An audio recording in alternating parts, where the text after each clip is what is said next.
मेरा नाम है मोहित और आपका स्वागत हमारे YouTube चैनल हिस्ट्री चैंपियन में। तो जैसा कि आप जानते हो, आपका जो स्किल एनहेंसमेंट कोर्स का जो पेपर होने वाला है, health and sustainable food choices, उससे संबंधित कंप्लीट आपका वन शॉट क्लास होने वाली है। कैसे क्लास होने वाली है? वन शॉट क्लास होने वाली है। आपको पता भाई, हमारी क्लासेस में ये अंतर होता है कि मैं जो रिवीजन कराता हूँ वो सारा का सारा रिवीजन करा देता हूँ। मात्र आपके सामने 1 घंटे की मैक्सिमम क्लास होती है और सारा कोर्स रिवीजन हो जाता है और पर्सन भी वैसे देखने को मिलते हैं। तो बस आपको क्या करना है, वीडियो को पूरा देखना है, चैनल को सब्सक्राइब कर देना है और अपने दोस्तों को जरूर से शेयर कर देना। अपन 25,000 सब्सक्राइबरों का चैलेंज लेकर चल रहे हैं। 31 तारीख से पहले पहले अपन 25,000 सब्सक्राइबर भाई पूरा करेंगे। तो मुझे उम्मीद है कि आप मेरे इस टारगेट को अचीव करने में मदद करोगे और आप भी सब्सक्राइब करोगे और अपने दोस्तों से भी सब्सक्राइब करवाओगे। चैनल को करो भैया, आपके सामने इस टारगेट को पूरा करो। साथ के साथ कोने में जो व्यू प्रोडक्ट वाला ऑप्शन दिखाई दे रहा है, इस पे क्लिक करके अगर आप कोई भी प्रोडक्ट खरीदते हो फ्लिपकार्ट और मित्रा से, सबसे ज्यादा डिस्काउंट आपको देखने को मिलेगा। तो जाओ और जाकर प्रोडक्ट खरीद लो भाई।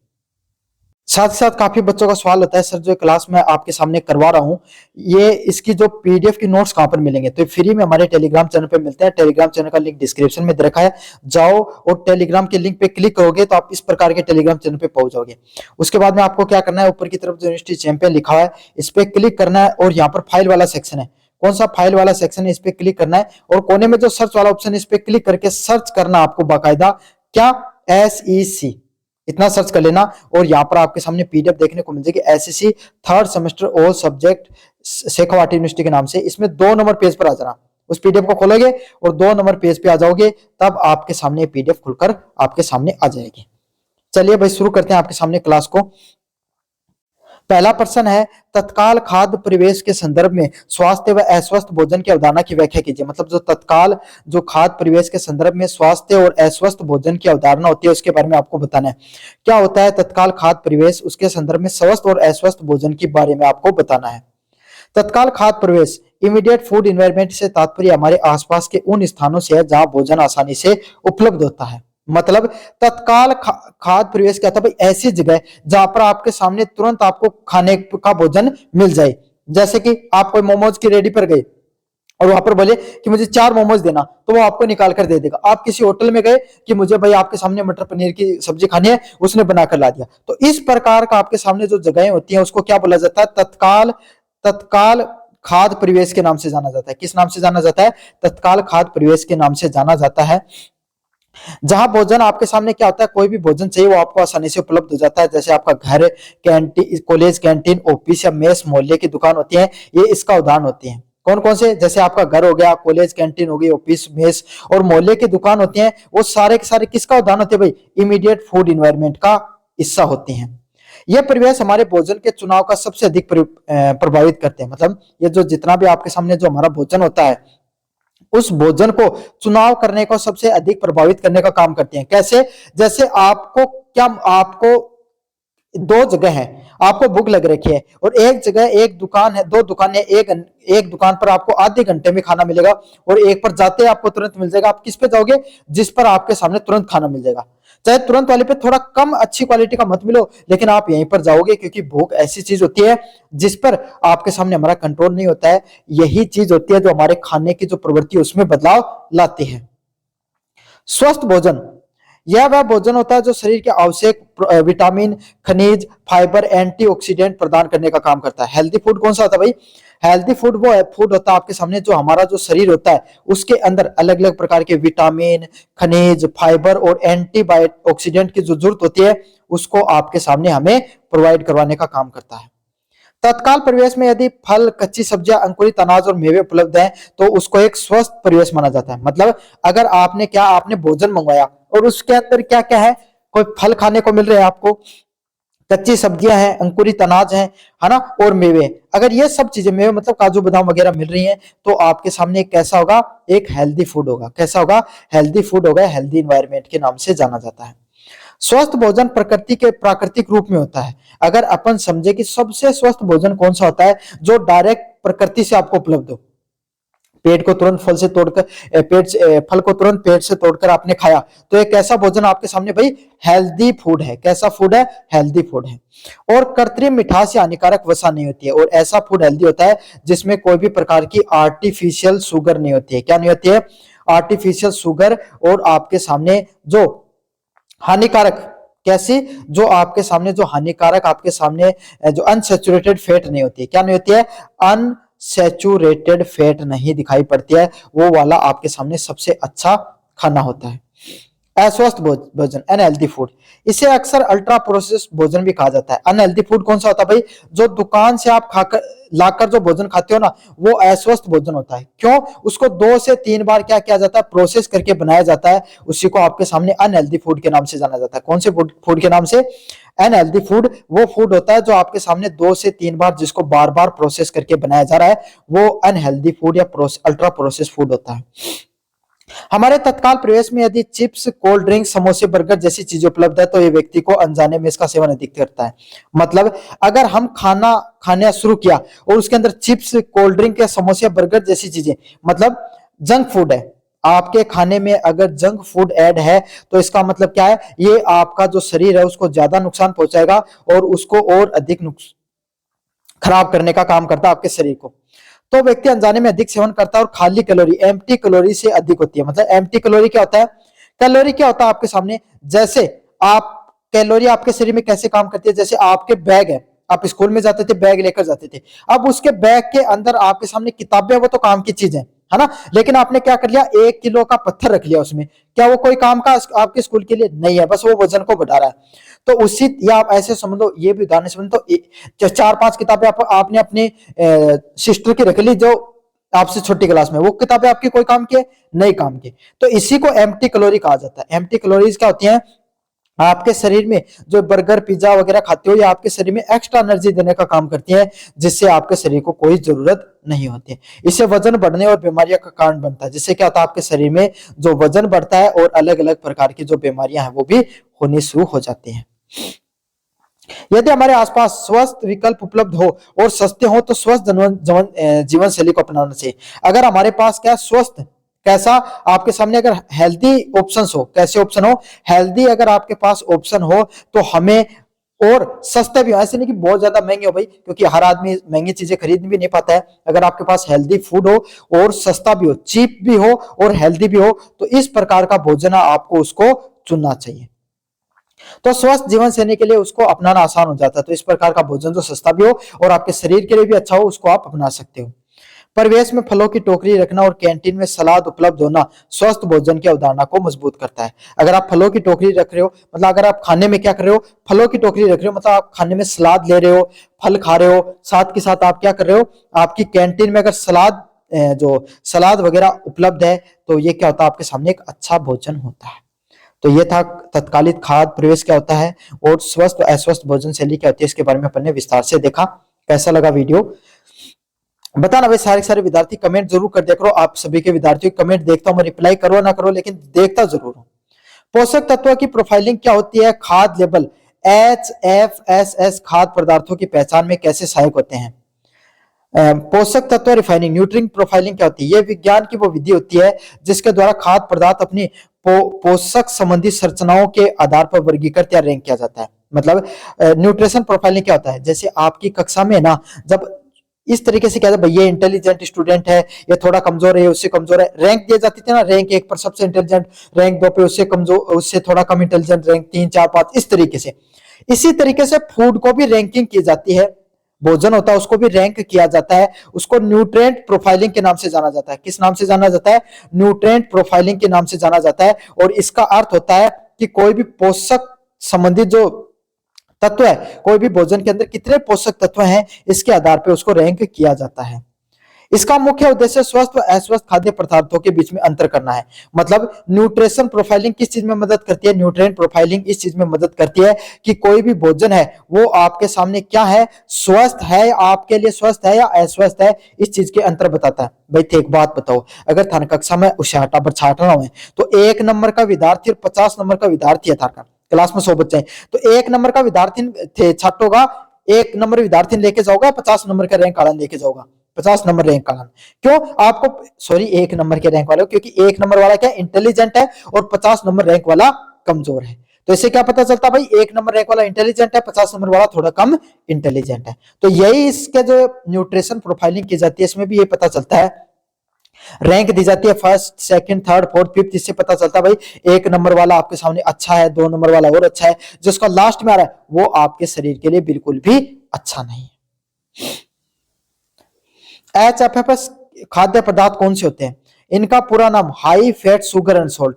मतलब हमारे शरीर के लिए जितने कौन कौन सी चीजें हानिकारक होती हैं? फैट, शुगर और सोल्ट। ये 3 चीजें आपके सामने क्या हमारे शरीर के लिए बहुत ज्यादा नुकसानदायक होते हैं, और जितनी आपके सामने हाई मात्रा में होंगी, जितनी ज्यादा मात्रा में होंगी, उतने ही ज्यादा हमारे शरीर को ये नुकसान पहुंचाती हैं। इसीलिए इस टेस्ट का नाम है HFFS, high fat sugar and salt के नाम से जाना जाता है। ये वे उत्पाद होते हैं जिनमें वसा, चीनी व नमक की मात्रा अधिक होती है। मतलब ये सभी वे के वे पदार्थ होते हैं जिनमें क्या होता है? चीनी अधिक होती है, वसा अधिक होती है और नमक है वो अधिक होता है। इन सब की मात्रा स्वास्थ्य के निर्धारित मानकों से कहीं अधिक होती है। मतलब जितनी जरूरत है उससे अधिक अगर मात्रा में पाए जाते हैं तो इस शरीर में क्या भाई आपके सामने नुकसानदायक होते हैं। और HFSS मानकों में भी क्या होता है? उसका मानक आपके सामने कहीं अधिक देखने को मिलता है। खाद्य लेबल की भूमिका। खाद्य पदार्थों पर पैकेट पर लगे न्यूट्रिशन फैक्ट HFS का खाद्य पदार्थों को पहचानने का तरीका होता है। जैसे अब आपको ये पेपर दे रहे हो ना, इसके माध्यम से आपको क्या पता चल जाएगा कि आप कभी भी कोई प्रोडक्ट खरीद के लाओगे, चिप्स का पैकेट खरीद के लाओगे, तो उसमें आप सारी चीजें देख पाओगे कौन कौन सी चीजें ये आपके लिए शरीर के लिए अच्छी है, नुकसानदायक है। देखना भाई अब की बार आप लेकर आओ तब। पहले है सामग्री सूची। लेबल पर कैलोरी, कुल वसा, सोडियम और उसके अतिरिक्त चीनी की मात्रा स्पष्ट रूप से लिखी होती है। तो अगर थे कोई भी चिप्स, कुरकुरा, नमकीन जब खरीद के लाओ ना, तो उसका पीछे देखिए यहाँ को लिखे होगो, इम लिखा होगा fat, calorie, sugar, trans fat, saturated fat, sodium, है ना। ये सारी सारी आपके सामने लिखा रहता है और फिर उसमें मात्रा लिखी रहती है कैलोरी। तो जो कोई भी पदार्थ होता है, जो भी चीज खरीद के लाते हो, उसके लेबल के पीछे कैलोरी, फुल वसा, सोडियम है, अतिरिक्त चीनी की मात्रा वो स्पष्ट रूप से लिखी रहती है। इसी को सामग्री सूची के नाम से जाना जाता है। अगला है चेतावनी संकेत। कई देशों में फ्रंट ऑफ पैक लेबलिंग का प्रयोग किया जाता है, जो लाल रंग या विशेष संकेतों के द्वारा बताता है कि उत्पाद में चीनी नमक अधिक है। मतलब कोई भी प्रोडक्ट आपने खरीदा, उसका ही देश क्या करते हैं, उसके जो फ्रंट पेज होता है ना, उस पे ऐसा कोई कलर मान देंगे, क्या तो लाल कलर होगा या येलो कलर या कुछ ऐसा कलर होगा जिसमें क्या दिखाएगा कि इसके अंदर चीनी या आपके सामने फैट की मात्रा ज्यादा है। समझ में आ गया? Serving size. लेबल बताते हैं कि एक बार में कितनी मात्रा खानी चाहिए जिससे व्यक्ति की आवश्यकता से अधिक HFFS तत्वों के सेवन से बच सकता है। मतलब जो अलग अलग प्रकार के जो लेबल लगाए जाते हैं ना, वो इस चीज को हमें बताते हैं कि एक व्यक्ति को कितनी मात्रा में आपके सामने जो चीनी है, नमक है, फैट है, इनको खाना चाहिए, ताकि क्या हो सके आपके सामने जो HFFS मतलब हाई फैट, शुगर और सोल्ट से बच सके। अगर जो इंसान इन चीजों से बच गया ना, फैट, शुगर और सोल्ट से बच गया, तो ये समझ लो कि वो इंसान है ना आपके सामने बहुत कम बीमार होगा। क्या होगा? बहुत कम बीमार होगा, बहुत सी बीमारियों से वो इंसान बच सकता है। अगले वाला है भोजन भाग, आकार व संबंधित कारक। Food portion size. भोजन भाग पार्टीशन आकार को परिभाषित कीजिए तथा पोषक तत्वों की संबंध बताइए। तो आपको क्या करना है, भोजन होता है उसका कैसे आकार होता है, उससे संबंधित कारकों के बारे में आपको बताना है। Portion size. पार्टीशन का आकार का अर्थ होता है भोजन की वो मात्रा जो एक व्यक्ति को एक समय में खाने के लिए अपनी प्लेट में लेना चाहिए। मतलब जब तक खानो खाने बैठो ना, तब था ना प्लेट में कितनो भोजन लेके रखना चाहिए, उनके कहा है भोजन भाग के नाम से जाना जाता है, पार्टीशन आकार के नाम से जाना जाता है। किस नाम से जाना जाता है? पार्टीशन आकार के नाम से जाना जाता है, पोर्शन साइज के नाम से जाना जाता है। सीधी बात है, कोई आदमी 2 रोटी में दाब जा, कोई 4 रोटी में दाब जा ना, तो बस भाई है कि कितनी जरूरत है, कितनी रोटी प्लेट में गाल रखी है, उन्हें पोर्शन साइज के नाम से जाने जाए। नाम अगर इंग्लिश मीडियम को तो थाना खुद ने बिर पाठ को पोर्शन का अर्थ है हिस्सों। यह सर्विंग साइज से अलग है क्योंकि सर्विंग साइज का एक मानक व नाप होता है, जैसे 1 कप, जबकि पार्टीशन आकार व्यक्ति की भूख पसंद पर डिपेंड करे। सर्विंग साइज क्या है? जैसे को दूध अड़ाकन जा क्या कह दियो भाई मैंने 1 लीटर दूध दो, तो बताना 1 लीटर दूध गाल देगो, लेकिन थान पीनो तो कितना है, पावी दूध पीनो है, पावी दूध थार पीन की जिम्मे है। लेकिन सर्विंग साइज होती है आपके सामने जितना आप बोलोगे उतना मिलेगा।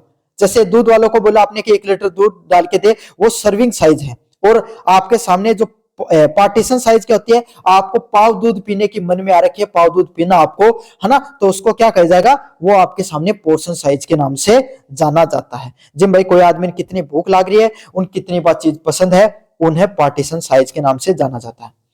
पोषक घनत्व, न्यूट्रिशन डेंसिटी क्या होती है?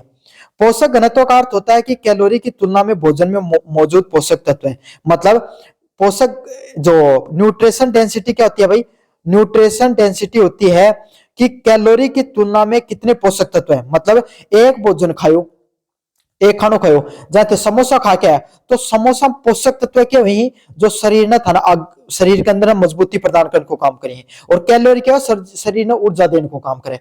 तो एक समोसा खाओ, मान लो 500 कैलोरी ऊर्जा मिली, है ना, तो था शरीर ने जुड़ती 250 कैलोरी की, लेकिन वो 500 कैलोरी था ऊर्जा तो देती, लेकिन पोषक तत्व कितना जुड़ता, मान लो था 10 ग्राम पोषक तत्व की जुड़ती, लेकिन उन पोषक तत्व मिला था 2 ग्राम पोषक तत्व है, तो क्या वो ऊर्जा तो मिल गई था शरीर ने, लेकिन जितना पोषक तत्व की जरूरत थी उतना कौन मिल पाया।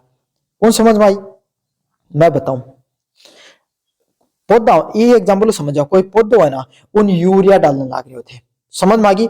यूरिया कितनी जरूरत थी, एक मुट्ठी भर यूरिया डाल दी उसके अंदर, तो यूरिया से उसके अंदर क्या है, जरूरत मुट्ठी भर यूरिया डाल दी, यूरिया डालने से क्या होगा, पौधा क्या आपका सामने जो हाइट है बात तो बढ़ गई, लेकिन जो उसका फल लागण के लिए आपका सामने जो पोषक तत्व की जरूरत है ना, वह उनको नहीं मिला, तो हाइट बढ़न को फायदो क्यों हो, जब जरूरत क्या की भाई पौधा अपना तो फल लागना चाहिए। तो यही है, ये कैलोरी यही चीज होती है भाई आपके सामने, जो क्या करती है, पोषक तत्व जैसे विटामिन, खनिज और फाइबर तो कम देती है, जबकि कैलोरी की मात्रा आपको अधिक देती है, इससे आपके शरीर के अंदर नुकसान पहुंचता है। उच्च पोषक तत्व है, फल, सब्जियां, दालें पोषक तत्वों से भरपूर होती हैं। जो जन देखो पोषक तत्व ज्यादा क्यों है, जो सब्जी खाने में और जो चीज खाने में था नाक मरोड़ो ना, ओहो आ तो मन बढ़िया ही कौन लगे, है ना, वह चीज क्या हुण में सबसे ज्यादा क्यों होंगी, फल, सब्जी और पोषक तत्व देखने मिले हैं। और जन खाना के अंदर आपके सामने था जितना ज्यादा स्वाद आवे ना, या समझ लो वो उतना ही था शरीर के लिए क्या है, नुकसानदायक है। समझ में आ गया? या चाउमीन, बर्गर, पिज्जा, और अगर बात कर ले पानी वो के बोला करिए पुचका की, या जो पानी पूरी जिन बोली जाओ हो थारो तो के बात करो जी सो ही बढ़ जाए, है ना, लेकिन बस शरीर के लिए नुकसानदायक ही। और दाल को नाम ले देना, आधा को जीरो जय था लगा न था बुरी, लेकिन शरीर के लिए बहुत बढ़िया है। तो फल, सब्जियां व दालें होती हैं, सब क्या होती है, पोषक तत्वों से भरपूर होती हैं। यदि इनका पार्टीशन आकार बड़ा भी हो तो शरीर को नुकसान नहीं होता है। मतलब अगर आपका सामने थे बड़ी मात्रा में या ज्यादा मात्रा में भी आपके सामने अगर दाल वगैरह का यूज ले लिया, तो यह शरीर आपके शरीर को नुकसान नहीं पहुंचाएगी, क्योंकि कैलोरी कम और पोषक तत्व अधिक है। इसका फायदा क्या आपके सामने, इसमें कैलोरी तो कम मिलेगी, लेकिन पोषक तत्व आपको भरपूर मात्रा में मिलने वाले हैं। अगले वाला है कम पोषक घनत्व है। बिस्कुट या सोडा में कैलोरी बहुत अधिक होती है, लेकिन पोषक तत्व शून्य होता है। अगर आप बात करें थारा मन में ना टाबर नाफा केक नहीं, आजकल पहले केक की पहले अपना दादा थाले दादा ने पूछे कि टिक ले के खाता, थालो दादो खाता एक बाजरा की रोटी आप एक के तो 3-4 ही सल्टा देता, है ना, और एक कप दही को खाया करता। और आजकल आलन ले बेटा बिस्कुट खा ले, है ना, तो बिस्कुट को नुकसान क्या है, इसका अंदर कैलोरी तो घनी है, लेकिन जो शरीर ने बच्चे को जो शरीर को मजबूती प्रदान करने के लिए जिन पोषक तत्वों की जरूरत होती है, वो आपके सामने बिल्कुल भी शरीर में नहीं जाते हैं। समझ में आ गया? तो ये आपके सामने उसका नुकसान देखने को मिलता है।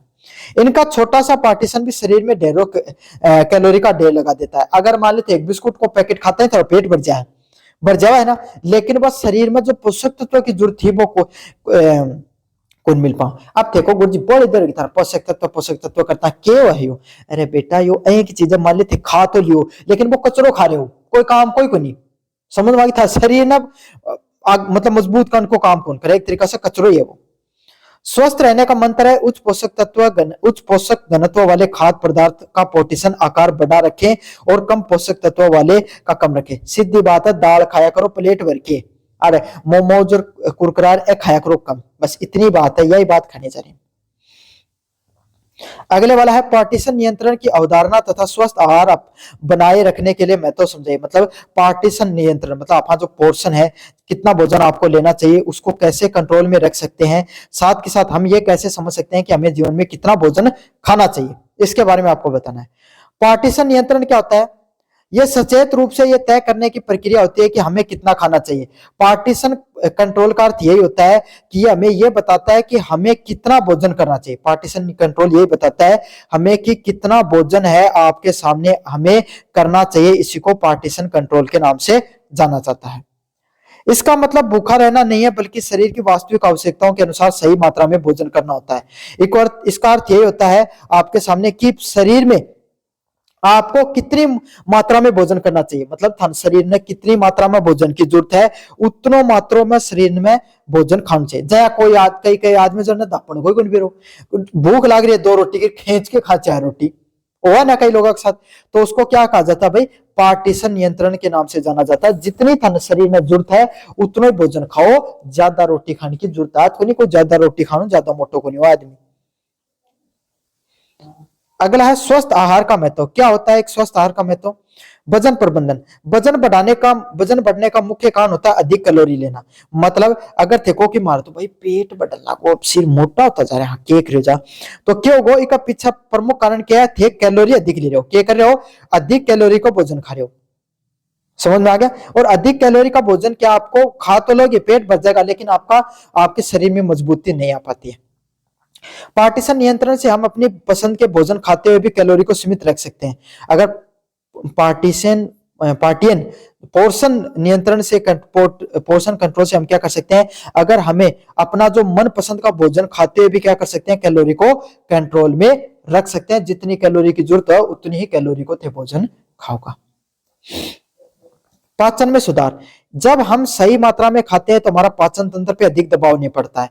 अगर थे मतलब खराब चीज अस्वस्थ चीज नहीं खाओगा तो थारे शरीर ने क्या फायदा होगा भाई? आपके सामने जो पाचन तंत्र है थारो शरीर है उसके ऊपर क्या है कि अधिक दबाव कौन पड़ेगा, क्योंकि पाचन तंत्र है थारो वो सही रहेगा और थारे शरीर पे अधिक दबाव है वो आपके शरीर पे अधिक दबाव है वो बिल्कुल भी नहीं पड़ेगा। और पोषक तत्वों का अवशोषण भी जो अवशोषण है वो भी बेहतर होता है। मतलब जितना मात्रा में आपके सामने न्यूट्रिशंस की जरूरत होती है उतनी मात्रा में आपके शरीर को न्यूट्रिशंस भी मिल जाते हैं।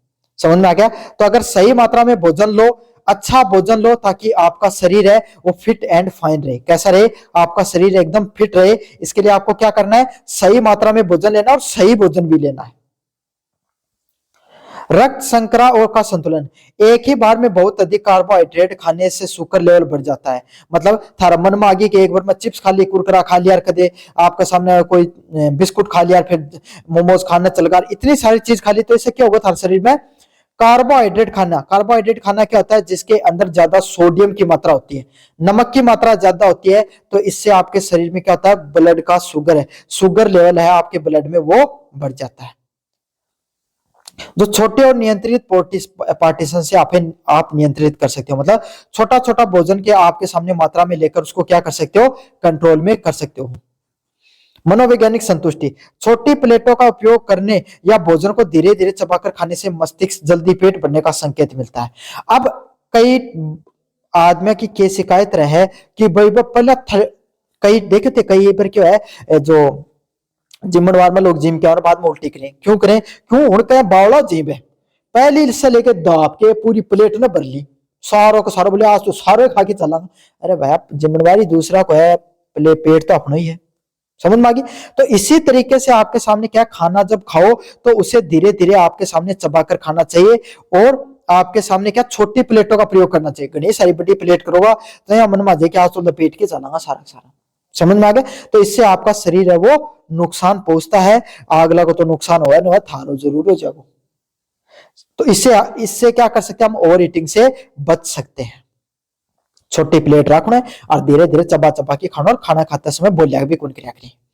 यूनिट 3 है भोजन तैयार करने के मूल मंत्र, बेसिक्स ऑफ फूड प्रिपरेशन। अगर आप कोई भी भोजन को तैयार कर रहे हो तो किन किन चीजों को आपको ध्यान में रखना चाहिए, इससे संबंधित स्वस्थ व पौष्टिक व्यंजनों की योजना और तैयारी में शामिल सिद्धांतों पर चर्चा कीजिए। मतलब अगर हम स्वस्थ और पौष्टिक व्यंजन तैयार करना चाहते हैं तो उसमें किन किन सिद्धांतों को ध्यान में रख सकते हैं, इसके बारे में अपन पढ़ेंगे। स्वस्थ व्यंजनों की योजना केवल स्वाद से नहीं बल्कि शरीर में पोषक संबंधित जरूरतों के द्वारा बनाई जाती है। मतलब अगर आप हेल्दी फूड की अगर प्लानिंग बनाना चाहते हो, किसकी, हेल्दी फूड की अगर प्लानिंग बनाना चाहते हो, तो आपके शरीर में पोषक संबंधित जरूरतों के अनुसार बनाई जाती है। मतलब जय का शरीर था, शरीर ने जरूरत है ना, उस हिसाब से आपके सामने केकर्स को थे जो पोषक तत्व है उसको जरूरता का हिसाब से आपके सामने बनासको की भाई मन कह। देखो यह बात है कि थाने कोई भी प्लेट लेनी है और प्लेट में भोजन डालना है कि के खानो चाहिए, तो कया कया को भोजन है थान लेना चाहिए, उसका बारे में आपा पढ़ांगा। यो है खबर विविधता। जब भी आप बाहर आहार खाने बैठो, मतलब खाना खाने बैठो, तो उसके अंदर 7 रंग होने चाहिए। 7 रंग कया का आया को कोनी के गुलाबी रंग दर्दी और कदे कालो और कदे नीलो और पीलो ना, इसको अर्थ क्या है, उसके अंदर फल भी होने चाहिए, सब्जियां भी होनी चाहिए, ताकि सभी प्रकार के आपके सामने क्या हो सके, फाइटोकेमिकल्स मिल सके। मतलब हर प्रकार का आपके सामने फल सब्जी आहार है वो सब आपके सामने मिलना चाहिए, ताकि उसके अंदर फाइटोकेमिकल्स है वो आपको मिले। अगले वाला संतुलन। प्लेट का आधा हिस्सा केवल सब्जियों से और 1/4 हिस्सा प्रोटीन दाल पनीर व अंडे से मिलना चाहिए। मतलब कोई भी प्लेट होती है ना, उसका आधा हिस्सा 1/4 हिस्सा प्रोटीन मिलना चाहिए। मतलब कोई भी खानो खाओ 25% की होना चाहिए, प्रोटीन होनी चाहिए। प्रोटीन क्या क्या मिला था ने, दाल से पनीर से और अंडा से अपना ने इंसान ने पनीर के मिला है, प्रोटीन मिला है। और 1/4 हिस्सा साबुत अनाज से बना होना चाहिए। 1/4 के है जिसके अंदर कोई मूंग कोई दाल आपके सामने है कि चीजें बस सब लेनी चाहिए। लेकिन ऐ को बोझन तो आपके दिखावा ही नहीं, समझ में आ गया आपको। लेकिन ऐसा होना चाहिए भाई। खाना पकाने की विधि। जब भी आप खाना बना रहे हो, खाना को पकाया जाता है, तो खाना पकाने की भी एक आर्ट होती है। जितना अच्छा खाना को पकाया जाएगा उतना ही आपके शरीर के लिए अच्छा होगा। पौष्टिक बनाए रखने के लिए तलने के बजाय उबालना व भाप से पकाना या भूनना बेहतर होता है। मतलब जब भी थे खाना ना खाओ ना, जब भी आप भोजन को खाते हो, तो उसको तलने के बजाय, किसी भी भोजन को आपके सामने तलने के बजाय, फ्राई करने के बजाय उसको क्या कर सकते हो, बॉईल कर सकते हो, है ना, और उसको भाप में पका सकते हो। समझ, तो फ्राइंग वाला मोमो कुछ खाना बढ़िया थे, स्टीम वाला खास को बस ज्यादा कम नुकसानदायक है। भाई नुकसानदायक तो दोनों ही, लेकिन आपके सामने स्टीम वाला कम है। या भून सकते हो, ग्रिलिंग कर सकते हो। क्या कर सकते हो भाई, ग्रिलिंग कर सकते हो। तो आपको पौष्टिक भोजन बनाने के लिए आपके सामने क्या किया जा सकता है, बॉइलिंग के बजाय, उबालने के बजाय आप पकाना व भूनना दोनों की दोनों चीजें अच्छे से कर सकते हो। अगले वाला है न्यूनतम प्रसंस्करण। खाद्य पदार्थों को उनके प्राकृतिक रूप में रखने का प्रयास करें। मतलब जो इतना भी जो खाद्य पदार्थ है ना, उन्हें क्या करो, उन्हें प्राकृतिक रूप से रखो। उदाहरण के लिए छिलके वाली दाल बिना छिलके वाली दाल से अधिक पौष्टिक होती है। आपा के कलाकारी करा जब छिलका वाली दाल है वो बोले छिलको हटा दो स्वाद लगा, है ना, लेकिन असलियत क्या होती है, जो छिलके वाली दाल होती है ना, वो स्वादिष्ट अधिक हो सकती है बिना छिलके वाली, लेकिन आपके सामने पौष्टिक मात्राएं या आपके सामने पौष्टिकता किससे अधिक मिलती है, बिना छिलके वाली से। तो जैसा फल है उसी को उसी के रूप में खाया जाए, प्राकृतिक रूप में खाया जाए, तो ज्यादा प्रोटीन आपको मिलते हैं। कई बच्चा देखियो दूध की मलाई तार के खांगा, है ना, छा खांगा तो छान के खांगा, तो भाई साहब थाने तो प्रोटीन थाने शरीर ने क्या है, पोषक तत्व ने दूर कर लो। जैसा जो चीज होती है उसको प्राकृतिक रूप में खाओगे उतना ही ज्यादा आपके शरीर के लिए बेहतर रहेगी। नमक और चीनी का सीमित उपयोग। स्वाद के लिए हम कृत्रिम मसाले के बजाय नींबू अदरक लहसुन व जड़ी बूटियों का उपयोग कर सकते हैं। अब थारा मन में आओ जाओ बोले बाहर ना जाओ गरम मसालों घेर के सब्जी बनाऊंगा, कई लोग देखे ना उनका घर देखे सब ज्यादा बीमारी भी भाई हुए। क्यों, अगर आप जो कृत्रिम प्रकार के मसाले होते हैं, कैसे मसाले, जो कृत्रिम मसाले होते हैं उनके बजाय अगर नींबू अदरक लहसुन और जड़ी बूटियों का अगर अपन उपयोग करते हैं, तो वो शरीर के लिए, हमारे शरीर के लिए क्या ज्यादा उपयोगी रहते हैं। समझ में आ गया। तो आपको अपने शरीर को नुकसान मत पहुंचाओ भाई, नींबू अदरक लहसुन जैसी जो जड़ी बूटियां होती हैं उनको अपनाओ। तो ये था आपके सामने जो स्वस्थ व पौष्टिक भोजन की योजना बनाते समय आपको कौन से सिद्धांतों को ध्यान में रखना चाहिए। एक बार फिर से रिवीजन कराऊंगा, इंपॉर्टेंट है, आपके घर के लिए भी जरूरी है। पहली चीज है विविधता। मतलब कोई भी भोजन को तैयार करो तो उसके अंदर कई प्रकार की चीजें होनी चाहिए, फल भी होनी चाहिए, सब्जियां भी होनी चाहिए, प्रोटीन भी होनी चाहिए, सबकी सब चीजें आपके सामने मिलनी चाहिए। अगले वाला क्या, बैलेंस होना चाहिए। बैलेंस क्या होता है, आप जो खाना होता है उसके अंदर प्रोटीन भी होनी चाहिए आपके सामने, जिसमें प्रोटीन में दाल पनीर अंडा है, कार्बोहाइड्रेट प्रोटीन विटामिन और आपके सामने जो अन्य प्रकार के पोषक तत्व हैं उनकी मात्रा भी होनी चाहिए। खाना पकाने की विधि। पौष्टिक बनाए रखने के लिए जो खाना होता है उसको तलने के बजाय उबालना चाहिए। मतलब कोई भी खाना है उन तलन के बजाय क्या करो भाई, आपके सामने बॉइलिंग करो या स्टीमिंग के द्वारा भी आप खाने को पका सकते हो, और भूनना भी और भी बेहतर होता है।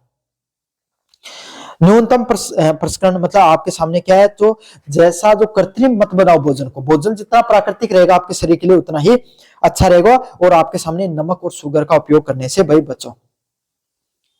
संतुलित आहार में स्वस्थ स्नैक्स, सूप, सलाद और डेजर्ट की भूमिका समझाइए। मतलब जो संतुलित आहार होता है उसमें स्वस्थ स्नैक्स कौन से होते हैं, सूप कौन सी होती है, सलाद और डेजर्ट कौन सी होती है, उसके बारे में अपन देखेंगे। मतलब फास्ट फूड में भी हेल्दी फूड कौन सा है वो अपन एक अंदर समझने की प्रयास करांगे।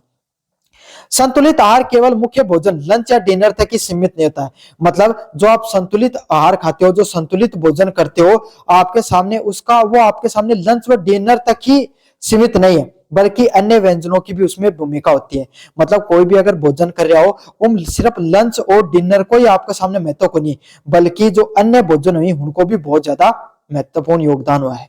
जैसे कि सूप, भोजन से पहले सूप पीने से भूख कम होती है। मान ली एक बात सोचो, देख कई बार घर का खाया बोले रोटी खानो पहले तो पानी पी लियो, बोले तो भूख क्या लगेगी।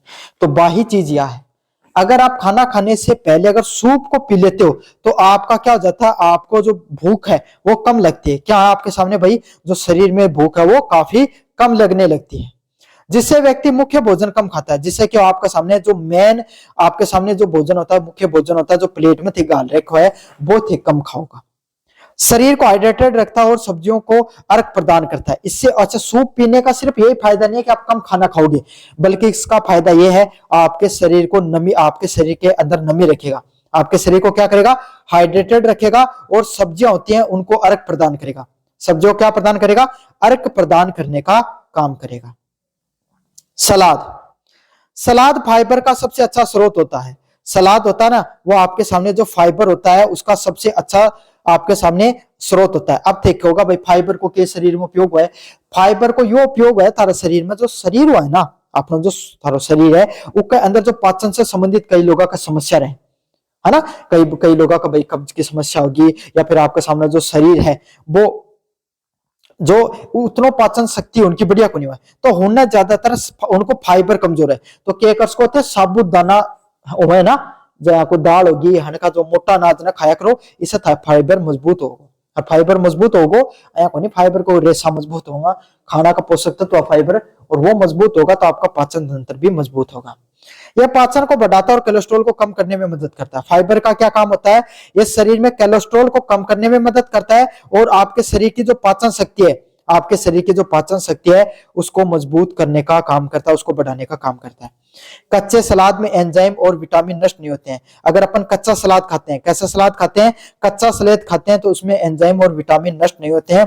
तो सलाद हमेशा वह कच्चो ही खाया करो, उन फ्राई फ्रूई करने की कोई ज्यादा जरूरत को नहीं। समझ में आ गई। जहां आप गोभी खावा, हाँ तो गोभी फ्राई करके खावा, कई लोग कच्चा भी खास को थे, बॉइल करके खास को सबसे बढ़िया कच्ची खाई, फिर उससे बढ़िया बॉइल करेडी, बॉइल से बढ़िया ज्यादा स्टीम, और सबसे ज्यादा नुकसानदायक है फ्राई करेडी। लेकिन आप हाँ तो बिना फ्राई छोड़ना ही कोई चीज है। अगले वाला शुद्ध स्वस्थ स्नैक्स। स्वस्थ स्नैक्स क्या होते हैं, हेल्दी स्नैक्स क्या होते हैं भाई आपके सामने, दो मुख्य भोजनों के बीच में मेवे, फल और भुने हुए चनों के खाने से ऊर्जा बनी रहती है। अगर आपका सामने के बीच बीच में मालिक कई आदमी भूख ज्यादा लगे तो क्या करें, रोटी खाने का बजाय केकर्स को कोई चना है उन्हें भून लिया, है ना, कोई फल खा लिया बीच में, या कोई मेवे वगैरह अपन खा सकते हैं। इससे क्या होता है, आपके शरीर में क्या रहती है भाई, ऊर्जा बनी रहती है। क्या होती है, आपके शरीर में ऊर्जा बनी रहती है, और व्यक्ति शाम को अनहेल्दी जंक फूड खाने से बन सकता है। तो केक इससे क्या फायदा होगा थे, जो थारा मन में कि भाई मोमोज खाने चलना, और ये बात न टाल के थे, अगर कोई एक संतरो काट के खा लियो, केलो खा लियो, है ना, अमरूद खा लियो, और कोई आपके सामने पपीता काट के खा लियो, तो थारे शरीर में ऊर्जा भी मिलेगी और जंक फूड खाने जीबी को नहीं करेगा। डेजर्ट्स, स्वस्थ डेजर्ट जैसे दही के साथ साथ फल, खजूर और ओट्स, कुकीज मीठे लालसा को शांत करते हैं। मतलब जो अन्य प्रकार के जो स्वस्थ डेजर्ट कौन से होते हैं भाई आपके सामने, जिसमें दही, अगर दही के साथ आप क्या खा सकते हो, फल खा सकते हो, दही के साथ आप क्या खा सकते हो भाई, फल खा सकते हो, खजूर ले सकते हो, और ओट्स और कुकीज खा सकते हो। ये क्या करते हैं भाई, इनका क्या काम होता है, हमारा जो शरीर होता है ना, उस शरीर के अंदर जो मीठे खाने की जो लालसा होती है ना उसको कम करते हैं। बार बार कई लोग मीठो खाने के आते तो बोले चलो कोल्ड ड्रिंक पी के आऊंगा, तो अया का आदमी ना अपना के करना चाहिए, दही के साथ कोई फल, खजूर या कोई आपके सामने ई प्रकार की अगर चीज खानी है तो फल फ्रूट भी चल जा, दही प्रोटीन भी चल जा और शरीर ने पोषक तत्व भी मिल जाए। साथ ही सूक्ष्म पोषक तत्व प्रदान करता है और ये क्या करता है, माइक्रो न्यूट्रिएंट्स देने का काम करता है। क्या करता है, माइक्रो न्यूट्रिएंट्स प्रदान करने का काम करता है। अगले वाला है भोजन का संयोजन और स्थिरता। स्वस्थ भोजन के लिए सतत खाद्य प्रथाओं के बीच में संबंध बताइए। मतलब अगर स्वस्थ भोजन और जो सतत खाद्य प्रथाएं होती है उसके बीच में क्या आपके सामने संबंध होता है उसके बारे में अपन देखेंगे। पहला, स्वस्थ भोजन और सततता। स्वस्थ भोजन न केवल हमारे शरीर के लिए अच्छा होता है बल्कि ग्रह पृथ्वी के लिए भी अच्छा होता है। तो यह चीज समझने, अगर आप क्या खाते हो, स्वस्थ भोजन लेते हो, तो स्वस्थ भोजन सिर्फ हमारा शरीर के लिए बढ़िया नहीं हुआ है बल्कि जो पृथ्वी है उसके लिए भी बढ़िया हुआ है। क्यों बढ़िया हुआ है, उसके पीछे के कारण इसका बारे में आप जाना। स्थानीय और मौसमी भोजन होना। जब हम अपने क्षेत्र में उगने वाले मौसमी फल और सब्जियों को खाते हैं तो अधिक ताजा और पोषक होते हैं। देखो, जो स्थानीय भोजन हो ना, जो अपना आस पास हो गए है, जहाँ आप बाजरो खाओ, है ना, मैदा खाने की बजाय बाजरो खास का ना, है ना। आपके सामने जो अन्य बेर जो अपने आसपास खूब उगते हैं भाई, और तो अपना कोई है कि फसल ही कोई नहीं भाई जो उगे हैं, है ना, सेब संतरा आपके सामने जो जैसे भी जो होते हैं, अगर वो खाते हो तो आपको अधिक ताजा और पोषक तत्व से रहित महसूस होगा। साथ ही उन्हें दूर से लाने वाले परिवहन का खर्च भी बचता है। अगर मान लो भाई थे घना लेडी कोई चीज खा रहे हो, थारे खेत में लगेगी, तो इससे क्या होगा, एक तो परिवहन को खर्चो बचोगो, साथ के साथ जिस जो अगर कोई भी चीज है भाई वो परिवहन से होकर आती है तो इससे क्या होता है, उसमें कार्बन डाइऑक्साइड है वो आपके सामने क्या होता है, जो वाहनों के द्वारा निकलता है और पृथ्वी को नुकसान पहुंचाने का काम करता है। तो इससे क्या होगा, प्रदूषण भी कम फैलेगा। अगले वाला पादप आधारित आहार, plant based diet. Plant based diet क्या होती है, मांस और डेयरी उत्पादन में बहुत अधिक पानी और भूमि की आवश्यकता होती है। मतलब मांस और डेयरी को जो उत्पादन हुआ है ना, इनके बहुत अधिक मात्रा में पानी की जरूरत है। समझ में आ गया? क्यों, कोई भी जानवर है अगर आप उसको भाई अगर उसका मांस खाते हो तो उसको बड़ा होने में कितना पानी का उपयोग करेगा और कितना आपके सामने भूमि की भी जरूरत पड़ती है। समझ में आ गया? इसके विपरीत अनाज और सब्जियां कम संसाधनों पे उगती हैं। अगर इसके विपरीत अगर अपन बात करें, अगर आप घर पर अनाज उगाते हो, सब्जियां उगाते हो, तो ये क्या होते हैं, बहुत छोटे कम दूरी पे उग सकते हैं और ज्यादा लोगों का क्या कर सकते हैं, पेट है वो भर सकते हैं। समझ में आ रहा है? तो मांस और जो डेयरी का उत्पादन होता है, डेयरी का उत्पादन क्या है, दूध होगो, दही होगो, पनीर होगो, ये जो आपका सामने चीज होगो, ये सब चीज किसमें आती है भाई, आपके सामने डेयरी उत्पादन के अंदर आती हैं। तो मांस व डेयरी उत्पादन का आप उपयोग करने से बच सकते हो। इसके बजाय आप किसका उपयोग कर सकते हो भाई, घर पे अनाज व सब्जियों का उपयोग कर सकते हो, वीगन बन सकते हो, वीगन और आपके सामने वेजिटेरियन आप बन सकते हो फुल रूप से। जिससे क्या होगा, आपका जो ना सिर्फ आपका स्वास्थ्य अच्छा रहेगा बल्कि आपको जो पर्यावरण है उसको भी आप कम से कम नुकसान पहुंचाने का काम करोगे। खाद्य बर्बादी को कम करना। सतत प्रथाओं का मतलब है कि हम उतना ही खरीदें और पकाएं जितना जरूरत होती है। मतलब वैभव थार सुने होगा ना कि अगर एक प्लेट आपका सामने जो खाना थे कटे जिम न जाओ तो कई देखो भाई आने को यहाँ सोच के जाएगा कि अगला को यहाँ मान लेते इको तो बोले खूब नुकसान पहुंचाना। कई लोग क्या रहना, खा 2 पूरी और गलाओ 10 पूरी।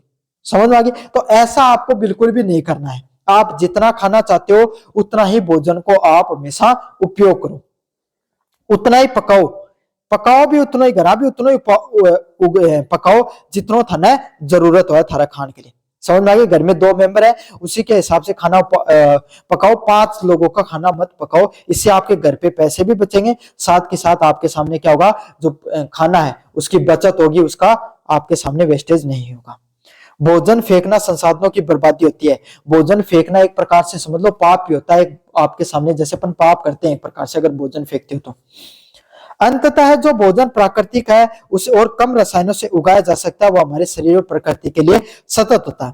तो इस प्रकार के भोजन का ज्यादा से ज्यादा उपयोग करो, जिसको आप क्या कर सकते हो भाई, जो प्राकृतिक रूप से उगे, जिसके अंदर कम से कम रसायनों का प्रयोग हो। किस चीज का ध्यान रखना है, कम से कम रसायनों का उपयोग हो, है ना। अब आपके सामने अगर आप देखते हो गेहूं का आजकल उगाते हैं, कितना यूरिया यूज करे जाए तो वो शरीर के लिए, अपना शरीर के लिए उतना ही ज्यादा नुकसानदायक है और पर्यावरण के लिए तो है ही है। अगले वाला है, किसी एक सामान्य रूप से उपयोग किए जाने वाले खाद्य पदार्थ की खाद्य आपूर्ति श्रृंखला और कार्बन फुटप्रिंट का अध्ययन कीजिए। मतलब अगर आपके सामने कोई सामान्य रूप से अगर आप कोई खाद्य पदार्थ को उपयोग कर रहे हैं, को खाद्य आपूर्ति श्रृंखला और कार्बन फुटप्रिंट का अध्ययन कीजिए। अब अगर थे कोई भी खानो खा रहे हो ना तो कार्बन उससे कितो कार्बन उत्सर्जित हो रहे हैं। अब देखो का कार्बन क्या उत्सर्जित होगा कुछ। अब ते समझो थे एक पूरी साल में मान लिया एक बोरी खानो, एक बोरी पूरी पूरी गेहूं की खागा तो अब क्या होगा वो एक अब थे सोचता जाए एक बोरी ने उगाने के लिए क्या करो थारे खेत में बीज उगाए होगा। अब बीज उगाने के लिए थे कठिन कठिन मोटरसाइकिल चला के कदे खाद बीज भंडार में गया होगा उठो बीज लेके आएगा समझ में आ गई। फिर वो ट्रैक्टर बा के गयो तब धुआं निकलो तो कार्बन गयो। फिर क्या है पानी लगाए होगो। अब पानी लगाए है तो नोजल चल रहे हैं। अब नोजल है तो हाथ को नहीं हाथों चल रहे हैं उनके पीछे बिजली चल रही होगी। अब बिजली बनाने के लिए आपके सामने कोई कोयला जलाए होगो कोयला जले तो भी कार्बन निकले है समझ में आ गया।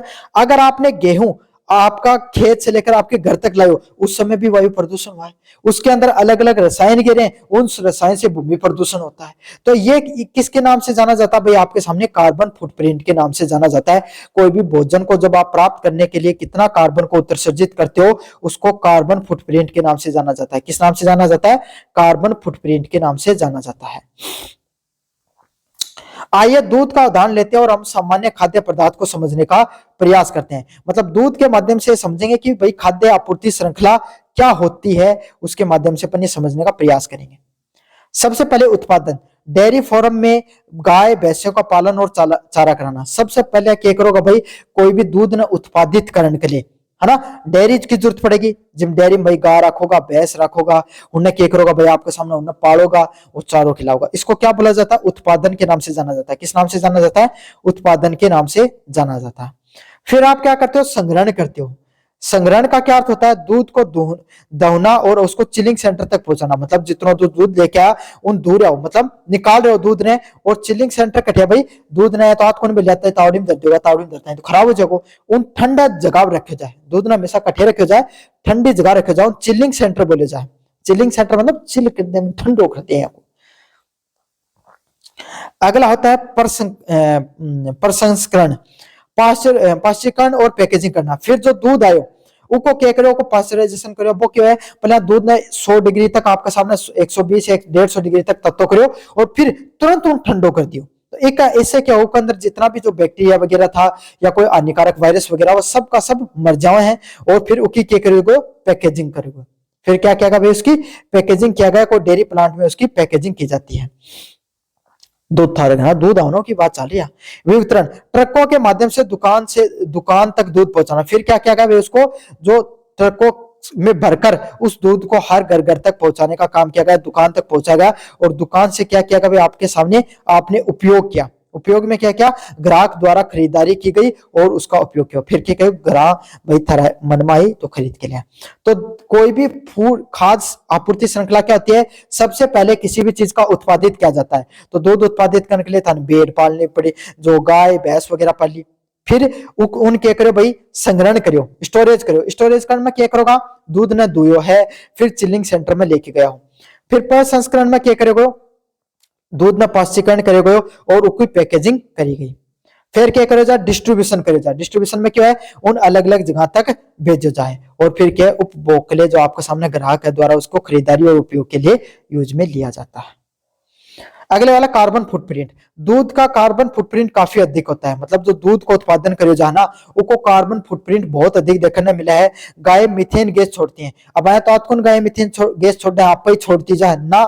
गाय जो गोबर करे है ना वो गोबर जो सड़े है ना तो उसके अंदर मीथेन गैस निकला है जो ग्लोबल वार्मिंग के लिए जिम्मेदार होता है। तो इससे क्या होगा भाई मीथेन वो गोबर गलो तो इससे मीथेन गैस निकली जिससे क्या कार्बन जो मीथेन से ग्लोबल वार्मिंग होता है।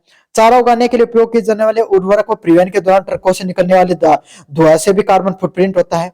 तो जब कोई भी आपके सामने चारा उगाओगा गाय के लिए खाने के लिए तो क्या होगा उस परिवहन के दौरान भी कोई ट्रक से अलग अलग प्रकार को धुआं निकलेगा। इससे क्या है जो कार्बन फुटप्रिंट है वो बढ़ा है। यदि हम स्थानीय दूरी से दूध लेते हैं तो प्लास्टिक पैकिंग और परिवहन का कार्बन फुटप्रिंट है वो कम हो जाता है। तो हमें स्थानीय चीजों को ज्यादा महत्व देना चाहिए। तो ये था healthy and sustainable food choice का पेपर। कैसा लगा वीडियो जोर से बताना। चैनल को जोर से सब्सक्राइब कर देना। धन्यवाद।